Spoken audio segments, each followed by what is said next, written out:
So probably the most important detail about wanting to turn someone into a vampire that you agree with, hey, go with the flow, you can fall in love, you fall in love, you'll be a vampire, I don't really give a shit. I'm Nazuna, I don't really do feelings that well. Probably important to note that once you suck someone's blood, you get a 1-year limit to turn said person into a vampire, otherwise they don't turn. That in of itself is not that big of a deal. Like, oh, you want to be a vampire, doesn't work out, who cares, right? You can't have humans know about the vampire world, so ultimately they have to be disposed of if they don't turn into a vampire. It's pretty different if you were to just casually do what Nazuna was doing, which she had a massage service. When they got kind of knocked out, she would suck their blood. Doesn't really matter if a year comes out because, well, they didn't really know they were being sucked by a vampire, right? They didn't know that they were basically being used as a food source. So it's not a big deal. They don't have to be disposed of because, well,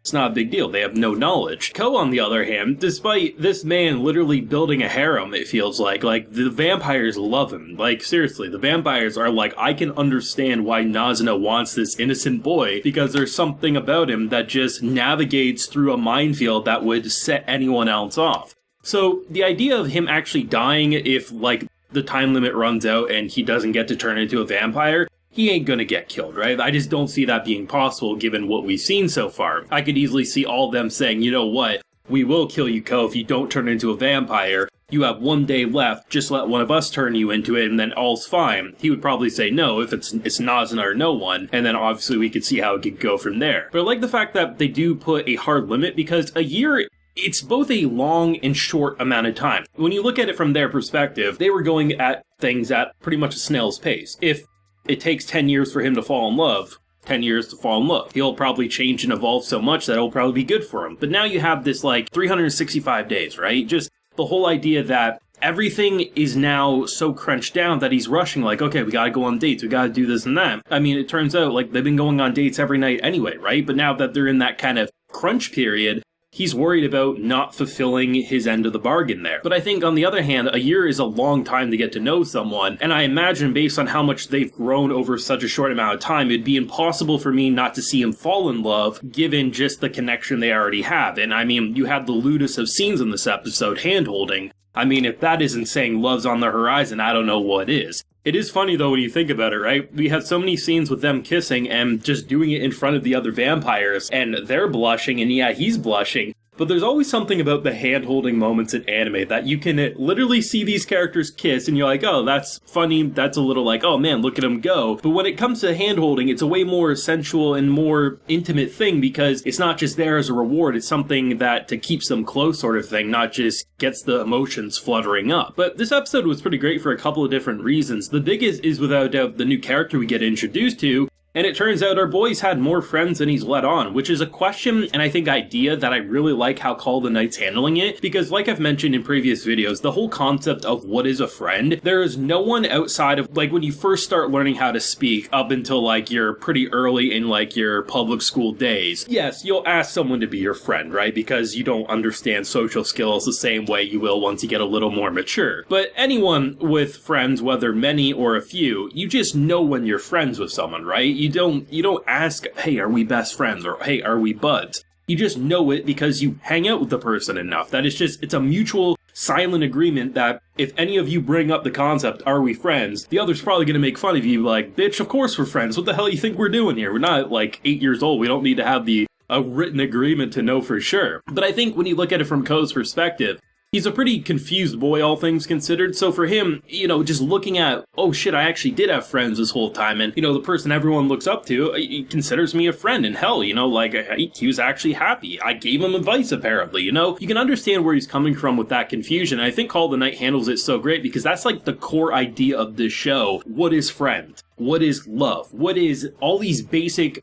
personal things that anyone with decent experience with human connections will consider common sense. But a person who's finally stepping outside his comfort zone, it's all basically foreign territory for him. And I think they're doing a great job with that. It's not confirmed, but I feel like it would be impossible not to say that he's in love with a vampire. The biggest question I have isn't that if this girl's a vampire or not, more so does he know or not? Because I kind of feel like he does, because there's a moment just before the parting scene in the park there where he says, thanks, man, like, you gave me the push that I needed. Because he's basically doing the same thing Ko's doing, just the difference is he comes to school and passes out on the staircase because he's just so damn tired. So it seems like he's also in love with potentially a vampire and trying to kind of find that balance, and given that Ko, someone that he considered a friend even if he doesn't talk to too much, you know, seemingly is probably doing the exact same thing he's doing and seems happy as can be. And I think given what we've seen through flashbacks, what characters have said about Ko, there's a clear night and day difference between how he acts now to how he used to act before. A big thing for Ko kind of abandoning the school life was he didn't want to feel fake. He didn't want to feel forced anymore.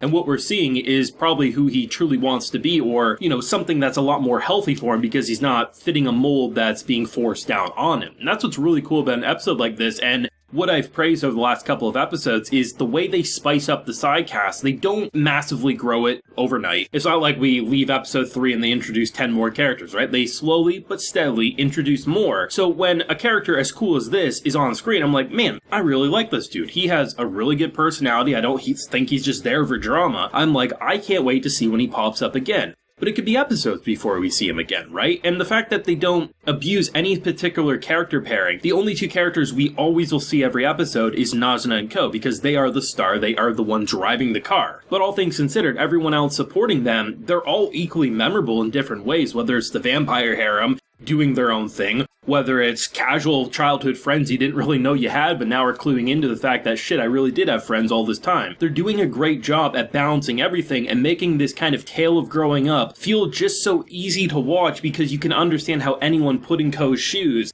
at that stage in life with so many different things happening to him. Who the hell would respond better than this kid who apparently had no skills at all to start out with, but is navigating things pretty damn well just because people love a clueless bastard. And as we see with the vampire harem, they find it pretty damn adorable, if not, holy shit, I need to suck that kid's blood now. We're officially 2/3 of the way through Call of the Night, and it truly feels like I could easily see myself watching this for a year straight in terms of if they gave us 4 cores back to back. It's not a show that's going to be for everyone, like I've said before. It is a slow burn, it is a simple slice of life, but I like the shows that don't try to force drama. I like the shows that when drama's there, like the concept of the time limit, it doesn't feel in the way of like, oh, things are destined to fail. More so, it puts a bit of a push, a bit of a spring in their jump a bit more, but it doesn't feel like things are ruined. Yeah, there's a bit of drama with it, but Call of the Night, instead of forcing drama, it reminds characters that things can't just be will they, won't they forever. You know, you have to decide. And I like the fact that instead of introducing characters to be a love rival or to introduce, you know, a childhood bully or something, instead,